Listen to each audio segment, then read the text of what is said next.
Hello and welcome to this training video. We're going to be looking at CPR in our home setting. So the first thing to consider when we walk into environment is our primary survey. So am I or the casualty in any further danger? So D, danger. So have a look around, check the wires, make sure it's safe. There has to be a reason why this person may be unwell, so just have a look around. Then R for doctor, so DR, we're looking at response.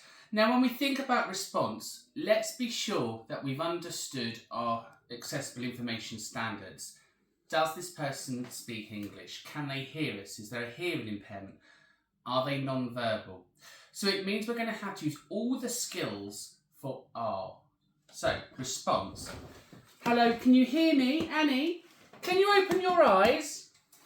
So what I've done is I've tapped her on the shoulders in case she was asleep, and I've spoken in each ear to make sure that she can hear me in case she's deaf in one ear or the other.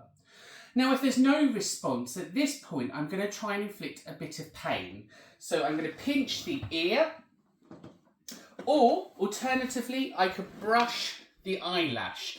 And if we brush our eyelashes, it becomes very sensitive and we flinch. So if we are asleep, we're going to flinch. We're not going to want you doing that. So at this point, we've done our doctor check. Danger, response. Hello, can you hear me? Can you open your eyes? And it's really important that you give the can you open your eyes as a response. Because most of us, you might, if you're asleep, you go, Steve, can you hear me? Yeah, and I'm asleep. I don't want to talk to you. So can you open your eyes is really important because you're asking them to do something. It's the command. So danger, response. Hello, can you hear me? Can you open your eyes? Now, if there's no response, we're going to do our S. So doctors, S is for shout for help. Help! Hopefully somebody in the house may come, but if you're on your own, at this point, get your mobile phone out and dial 999. And that's because you already now have an unconscious casualty. So whether or not you're going to have to do CPR or whether you're going to have to put in the recovery position, you need emergency medical help. So shout for help or dial 999. Now the rest of the primary survey is your A, B, C, D and D. So we're going to now go airways. So for airways, we're going to put two fingers. So again, we're going to shoot like a gun. So we're going to have two fingers on the chin and on the forehead. And we tilt the head back. And as we do that, and as we tilt our head back, we can feel the trachea and the airway opening. We can feel the muscle. So here, the tongue muscles fall forward and it extends the airway and opens it up. So had she have got a blocked airway, hopefully that would release it. And that's part of your pre-resuscitation guidance, so maintaining an open airway. Now, we also have to think about tracheotomy care. So if this patient had an airway here, let's just see if a piece of clothing may be blocking the trachea, so move it. Maybe there's a bit of tissue in there, take it out. Or alternatively, you may have to follow your tracheotomy guidelines. So that may involve a bit of suction or indeed getting the bag in air. So follow the tracheotomy guidelines if there is a trachea there. So there's not on Annie, so we're going to carry on. So airways. Now breathing, I'm going to go down and I'm going to look, listen and feel. So I'm listening for the breath on my ear. I'm looking for the rise and the fall in the chest.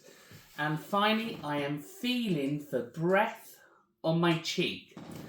Now, at this point, if there is no breath and they're not breathing, you now have an unconscious casualty who is not breathing, and you are going to start your CPR protocols. As the protocol progresses, you're going to do signs for circulation. So when we have been touching the patient, we should feel warmth. If there's no warmth, that's a sign of lack of circulation. If we look at the lips, is there cyanosis? Have they gone blue or grey? Meaning there's no blood circulation there. So again, we can spot for signs of life. Equally, we then need our external defibrillation. So we're going to do that in a second video about how to use your AED machine. So I'm going to run through that whole steps one more time quickly. I've walked in the room, I found Annie here. I look around for danger. Annie, can you hear me? Can you open your eyes? Pinch you. Help! Airways. Look. Clear. Breathe in. 10, 9, 8, 7, 6, 5, 4, 3, 2, 1. Look, listen, feel. I now have an unconscious casualty and I need to start CPR. So, at this point, don't be afraid to remove the buttons and clear the chest. So if you're wearing a bra, if the ladies wear a bra, get it off. At the end of the day, yes, there is a dignity here, but if we don't perform CPR, she's going to die. So we can deal with that afterwards. Now, we're removing the bra because, again, if we're going to go to defibrillation, we don't want anything metal touching her. And equally, we want to remove the bra out the way because we don't want that where we're going to be performing our chest compressions. There's a new survey out that says women are more likely to die through poor CPR because people are afraid of doing hands-on around the chest area. The reality is if you do not do these life skills, the patient is going to die. So, I've removed everything, I'm ready to go. I'm going to find the centre of the chest. I can do this two ways. I can go kind of nipples in and go middle. So we just go straight to the centre. Or I find the sternum. So the sternum is you follow the rib cage up and you join it to the middle. So on yourself, if you follow your rib cage and you follow around, you can feel it's the spongy part at the bottom of your sternum. So that's the bottom of your rib cage. Once you've found the bottom of your rib cage, you can use about 3 fingers as a marker and place your hand. Now, we really don't want you wasting lots of time. Just go centre of the chest. Okay? So I'm at the centre of my chest. I'm going to lock my hands and I'm going to interlock here. Now, what I'm going to do here is I'm going to turn my elbows in. And the reason I turn my elbows in is because it locks my arm and it's more comfortable to perform a chest compression.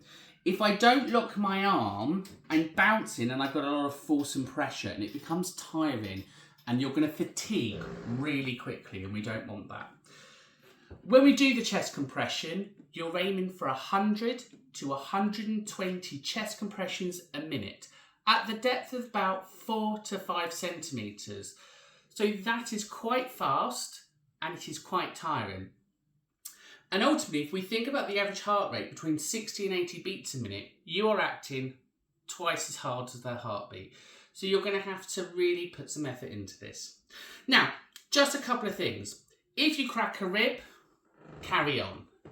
Just, move your hand a little bit, carry on. It's not uncommon to crack ribs whilst doing CPR. The reality is we have our priority of treatment. It's called the 3 Bs. It's breathing, priority, bleeding, second, and bones. If we're not breathing, we're in trouble. So, let's start. Hands on, interlock, arms in, and I'm going to go down about 4 to 5 centimetres. Now, on a bed, you may have a CPR button that firms the bed, or if not, you may have to move them to the floor.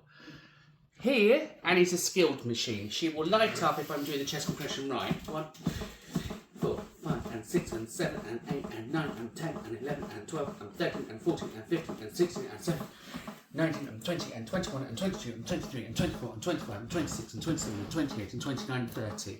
Lovely. 30 effective chest compressions. When you're doing this in your skills test, your machine may light up or it comes on an app. You need to have effective chest compressions to pass the assessment. If you're going too quick, like this, the heart is not having time to fill up and therefore it's not pushing the blood around the body. So it is an ineffective chest compression. You will fail the assessment. Equally, if you're doing this, you're not pushing hard enough and the rhythm isn't there. Now, rhythm is important because there are different statuses of the heart and you need to be aware of this. When the heart beats normally, we call that a normal sinus rhythm. It's a beat. What can happen is the heart can go faster, so it can go tachycardic or it can go slower, it can go brachycardic, or alternatively, it'll start to do this. So it's still beating, but it's moving, but there's no rhythm. And that's called RF, ventricular fibrillation. So we need to be sure that if we're going to use an AED machine, the idea of CPR is that we keep the heart in a rhythm that is suitable for AED, for it to be shocked. So just understand some basic rhythm of the heart are really useful for you to know in your CPR. So we're doing our chest compressions. They need to be effective. We need to get into a rhythm. We're at the centre, we're interlocking, we're turning our hands in, we're doing 30 nice chest compressions to the same rhythm. So it's 1 and 2 and 3 and 4 and 5. You can download or go to YouTube. There is a heart rhythm app that you can use. I wouldn't necessarily recommend that during a live practice. You should be able to do this. But just to, in your practice, get used to using the app. It's a heart rhythm beat, and you should be doing it. When you use the AED machines, the AED machine will give you the rhythm as well. It will tell you the time and depth, etc. to do. Now, we've done our 30 chest compressions. We're going to go on to ventilation. So when we do ventilation, we're talking about effective breaths. Now, breaths, again, controversial. Some people want to do them, some won't. The breath is your choice if you put it in, unless you have the oxygen machines and the bags and airs there if you're in a medical setting. However, to put the effective breath in, we're going to tilt the head back, pinch the nose, my mouth against their mouth to make a perfect seal. In your training, you will be given face shields to use or face guards. So again, it's entirely up to you on your preference. So the rescue breath is this: head back, pinch nose, open your mouth. My mouth is going to go all the way around there. I'm going to go down. I'm going to blow. The chest will rise, and as it does that, I look to the side. So I'm going to watch for the rise and fall. And the reason I turn my face to the side is for two reasons. One, I need to draw in some fresh breath when I put my second breath in.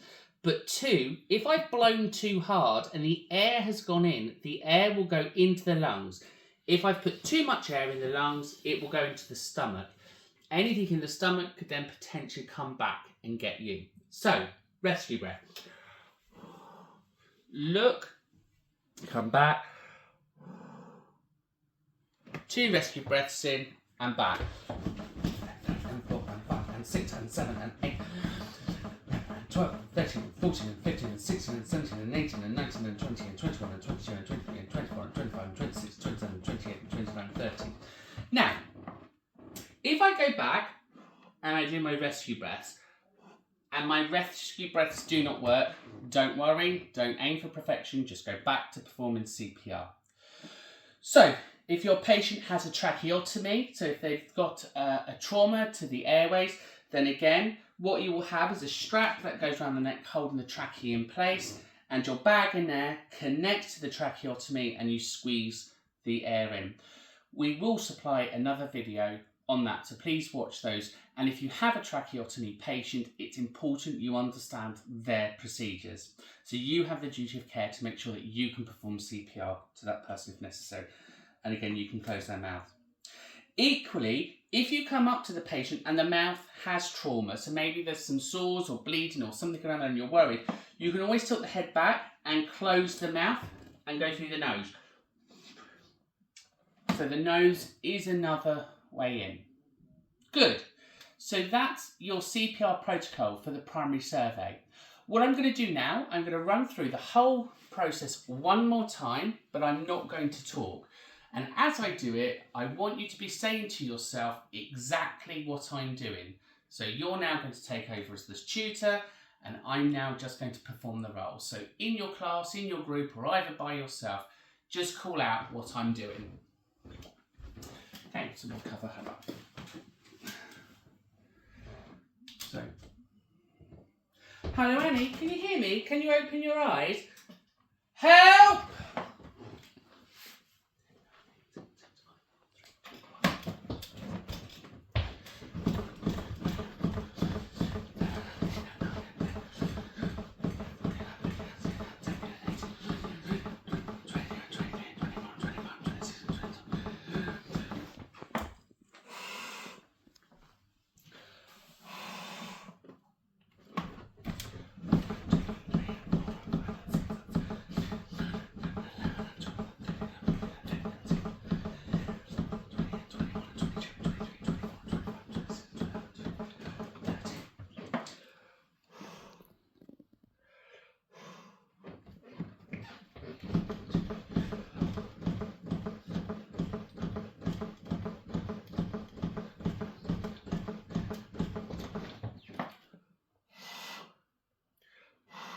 Oh, hi Mum, thanks for coming. Can you get me in a defibrillator and come back? Lovely. And how's the ambulance going to be?